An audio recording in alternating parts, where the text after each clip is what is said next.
Bonjour Mireille Djoundir, bienvenue chez Melty. Pourriez-vous nous présenter votre trilogie et le personnage de Caleb au Melty Note? Alors la trilogie de Caleb, c'est l'histoire d'un jeune homme qui aurait pu se contenter d'être le bad boy de service, sauf qu'en fait il se découvre un cœur capable de lire dans celui des autres et les manipuler, ce qui le rend aussi dangereux qu'irrésistible. D'ailleurs lui-même saurait-il résister à l'appel de son côté sombre?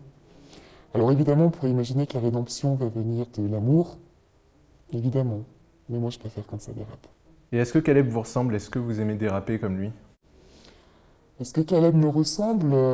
J'ai envie de dire que chaque personnage ressemble à l'auteur et l'auteur ressemble à chaque personnage. Alors oui, je suis Caleb, je suis Abigail, et puis vous le verrez dans la troisième saison, je suis encore plus que ça.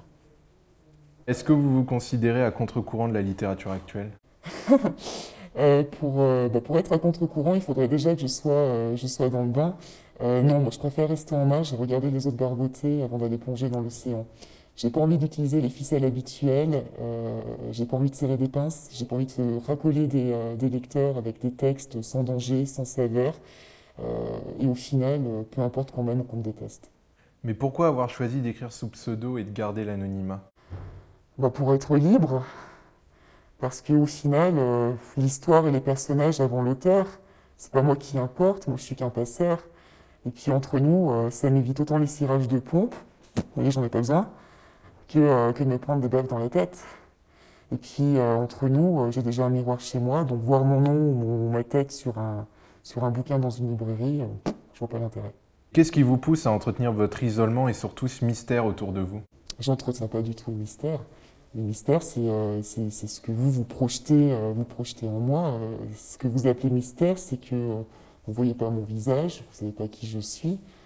Pour autant, je suis complètement réel et tout ce que vous avez besoin de savoir, c'est ce qu'il y a en ce moment devant vous. Après, croyez ce que vous voulez de moi, mettez ce que vous voulez dans ce que je vous dis. C'est pas ça l'important. L'ego n'est pas l'important dans l'histoire.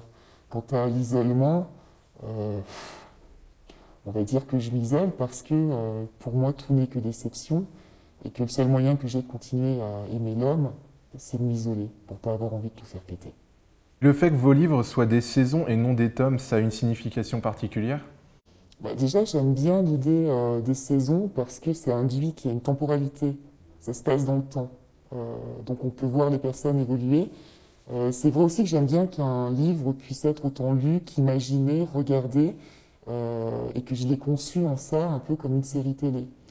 Et puis, pour être honnête, à la lecture du tome 3 de la saison 3, vous verrez que ce mot-là a une signification très particulière dans l'histoire.